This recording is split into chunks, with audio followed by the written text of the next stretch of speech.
Hey guys, it's Faye from Solarflow and I'm back with another video. Today's topic is a few tips, tricks, and tools to help you navigate the next 8 years or so.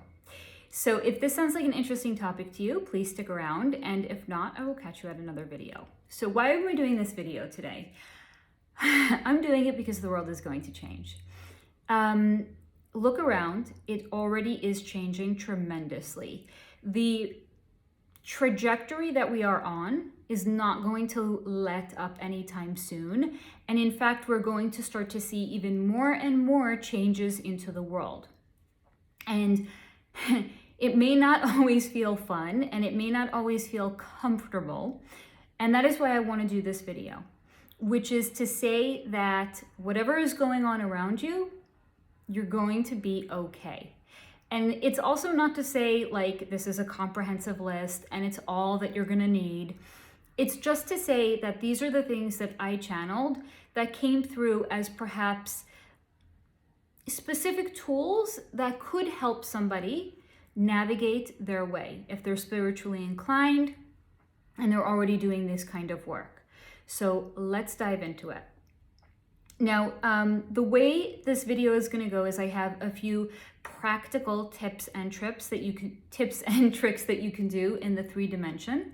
So that's with your physical environment and your physical body. And then a few of them are also like metaphysical and spiritual, because as you know, we are not just our physical bodies. We have souls, we have spirits, we have higher selves. And to take care of one without taking care of the other would leave us feeling dysregulated and perhaps incomplete. So that's why we're going to talk about all of them. Okay, so the first one is a actual physical thing that you can do, which is to get local. And what that means is break away from the big box store chains. Just like in the past, we've seen supply issues. We may continue to see supply issues on and off over the next few years, as all of our countries are learning to be more self-reliant and are learning to break away from outsourcing manufacturing to other countries. So as collectively and as a whole, we are learning to be more self-reliant. It gives us also on an independent and individual level an opportunity to learn to be more self-reliant as well. So if you have a big grocery store that you go to, try to maybe find smaller, closer places that you can purchase those things from. If you live in an environment where you can grow your own garden, grow your own garden. Aside from that, making sure that you're not going to have or not be affected as much by any potential supply chain issues, it's also just giving you a sense of self-sufficiency and self-reliance. Another thing to keep in mind is that self-reliant people are very hard to control and are very hard to scare. Because if you know you can take care of yourself, you're not going to be afraid of what may be threatened to you that would be taken away from you if you don't comply. So when you can be self-reliant, you won't be as afraid of what is going on in the external world around you. Number 2, this one is also a practical thing that you can do. Pick a hobby. And if you're picking a new hobby or you're picking up perhaps old hobby that you have done before, explore a practical one. So maybe it's knitting sweaters, maybe it's woodworking, maybe it's gardening, maybe it's raising animals. But whatever it is, as collectively, we're all starting to move away from the 3D and from those big box retailers. The hobbies or skills that we can work on are going to be very, very valuable to, first of all, other people around us. So let's say gardening is not your thing, but you've got a neighbor and she has a fabulous garden. And in addition, she has some chickens and those chickens have laid some eggs. Maybe you can barter with your neighbor because you're really, really good at knitting. So she's got some kids, her kids are cold, Perfect. I'll knit you some sweaters if I can get some produce and eggs from you. Let's say you're really good at woodworking and you can build sheds for people, or you can build bookcases. Whatever your contribution can be, that is something that can very easily be bartered with another person. So skills, hobbies, all of those things that in the past we have perhaps not put enough of an emphasis on, because it's like, I've got to pay bills, I got to survive, you know? All of those things that we have perhaps had to turn off inside of ourselves in order to survive in the 3D, those are now going to become our biggest assets and our biggest strengths. So get a head start on that. Okay, those are the really, really 3D practical ones that I wanted to share first and foremost. The rest are all spiritual and metaphysical things that will help. Number 1, get acquainted with your solar plexus and get acquainted with your intuition. So if you are not yet tuned in, turned on, tapped into these things, this is going to be a really, really good time to tap into them. So solar plexus, stomach, it's very much where, if you've ever heard the expression having a gut feeling, this is where you're going to experience that gut feeling. It's in your stomach, it's in your solar plexus. So sometimes you can just go into a space and you're like, it doesn't feel right. You're experiencing that through your solar plexus. In addition to the gut feeling that we also have our instincts and our intuition. They work together. So more and more, the more we can listen, the more we can tune in, the more we can tap in, the more the information will come into us, right? I've spoken about this in the past and in other videos. It's like a valve. When you open the valve, or when you turn on a faucet, for example, you can control the amount that comes in. So if you are at your sink and you only want a little bit of water, you're gonna only open your faucet a little bit. But if you wanna open it all the way up, because you're, for example, not just having a glass of water, but you are putting a lot of water in a pot for pasta, you're going to turn your faucet a lot more open. This is the exact same way.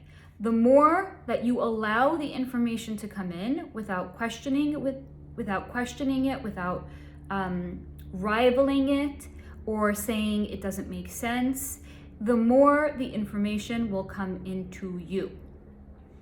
Why is this important? This is important because just like in the last few years, perhaps you have become aware of how certain information that's been shared has been questionable, or even more than questionable, seems like it's not true. That is not, before things are going to get better, they're going to unfortunately continue at the same pace until there is a change. The change is definitely coming, but the more you can get out ahead of that and you can tap in to your own internal guidance system, the more you are not going to become dependent on the information that you're receiving from the outside world, and the more that you're actually going to become an independent thinker, because you're not going to allow yourself to be triggered or dysregulated by any information that you receive, because you're going to allow it to filter through your own internal guidance system. The information is going to come in. How does it feel with me? How does it resonate? Does it ring true? Because the truth vibrates differently than a lie. And anybody who is watching this video knows when you have been lied to or deceived, it doesn't feel right. It doesn't ring true. It doesn't resonate. It doesn't connect the same way the truth does. Sometimes you just hear the truth and you know it's the truth. Sometimes you just hear something that's dishonest and you know that it's dishonest. But in between those big truths and those big deceptions is a wide variety. It's like 50 shades of dishonesty. There's a spectrum, right? So the more you can get really good at reading those 50 different shades, the more you will become reliant on your own internal guidance system. And we can then start to disconnect from the trauma bond that we have with our news. Okay. Number 2, amp up your spiritual practice, whatever it is. If you like to pray, you get down and you pray. If you like to run your finger over mala beads, you rub those mala beads. If you like to salute the sun, salute the sun. Whatever it is for you, right? The most important thing is that it resonates with you. Don't adopt somebody else's spiritual practice. Find and adopt your own. And if you don't know what that may be, there is a whole wide world out there. If your way of communing with God is walking in nature, get out into nature. It doesn't matter how it looks. It matters how it feels.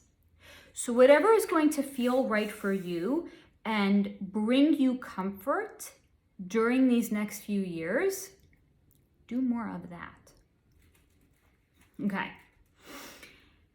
I don't remember, but here we go. This is one of the important ones. Remember who you are. You are a spiritual being having a physical experience. And I'm just going to let that hang there for a minute because it's really super important. You have been here many times before. And depending on how much the world changes, it's probably going to be here again. So you've survived energetically and spiritually all of those other incarnations. So whatever happens and whatever comes up, you're going to survive this too. So remember who you are. You are a spiritual being having a physical experience. Okay. The next one, I'm saving the best for last. The world is going to change. Let's just start there, first and foremost. I know that a lot of people have kind of been like hoping or reflecting on or thinking that the world may go back to the way that it was pre-2020. It's not going to. Things that have happened very, very intentionally. And it started kind of like a domino effect for humanity to change, for us to observe what has not been working and become aware of it, become conscious of it, absorb that, and allow that to become our reality. So there is no going back to pre-2020. And whatever we were living before 2020 was very, very broken. So even though it feels like right now the world is breaking apart, or sometimes it can certainly feel that way, what is actually breaking apart is all the systems that actually do not work. We are just getting to see it. So it's going to continue to change. Get out ahead of that. Get a head start on the changes that are going to happen by making changes in yourself first and foremost. So if you've always wanted to live by a lake, move out to a lake. If you hate your dead-end 9-to-5 job, leave it. If you have always loved somebody but you've been too scared to say so, tell them you love them. Get a head start of the changes that are going to come because they are inevitable. What will make it a lot less scary for us is by going with the changes and getting out ahead of them. So the changes that are going to happen can feel really, really scary. But if you're already making big radical changes in your own life, then It's just going to be like whatever. It's going to be background to your own internal experiences that you're creating change in. So get out ahead of those changes. And the last one, and to me, this really is, I think, the most important one, because as the world has been changing, and there's a lot of this sense of fear around what's going on, it seems like this is the biggest lesson that has been forgotten, along with remembering who you are, right? Or maybe this is a concept that not a lot of people know. And that is that your soul chose to be here during this time. This is not a coincidence. It's not like, oh, I died in my last life and here I am. I'm just a hapless soul stuffed into another body. No. If you haven't seen my video on reincarnation, you can go back and watch that. Your soul always has a choice. Do you want to sit out a particular incarnation? Do you want to energetically rest? Do you want to energetically take time to heal? You do not have to come into an incarnation if you are just not energetically ready for it. So the fact that you are here, the fact that you are watching this video, your soul chose to be here. Your soul chose to live during these times. The souls that have not wanted to be here during this time either have not even incarnated into this experience, or they have bowed out already, or they will continue to bow out. Because what is coming up over the next few years can feel very overwhelming, can feel very scary. At times will probably feel like the world is ending. I assure you it is not. Everything that I have seen is positive, but it's gonna get really gnarly before we get to it. So a lot of souls didn't want to be around during this time. They don't want to be here when it feels like the world is falling apart. They're sitting it out. Other souls were like, hey, cool, maybe I want to be here for a little bit of the time, but I don't want to be there the entire time. I don't want to be there for the really scary, ugly part. That is a contract that they made prior to their incarnation. Yes, it's very uncomfortable. And yes, it's very scary when we see people that we care about leaving, or even maybe not even people we know, but as empathic beings to see how many souls have left over the last few years. Please know that did not happen to them. They, on a soul level, made a contract not to be here for the next few years. And that's amazing and that's incredible, because the fact that you are here and you are watching this means that you are ready to buckle your seatbelt and you are ready to enjoy the ride. Because yes, it's going to get bumpy. But who of us have not been on a roller coaster? Or maybe not even a roller coaster. Who has not maybe been on a boat ride or something that was not great in the moment, but at the end of it, we could look back and we felt, well, maybe we felt relieved that it was over. But also from the other side of it, could see how it was thrilling and it was enjoyable. If you're here, you signed up for that experience. So congratulations. You are officially one fucking badass. I love you guys all. I hope as always that this video has been insightful or interesting, or that you felt you have gotten something out of it. And if you have, please go ahead, click that like button below, maybe share it. And if you are not subscribed, I would be honored if you can, or if you would, or if you do. And even if not, thank you for being here. So thank you guys. And as always, stay in the high vibration.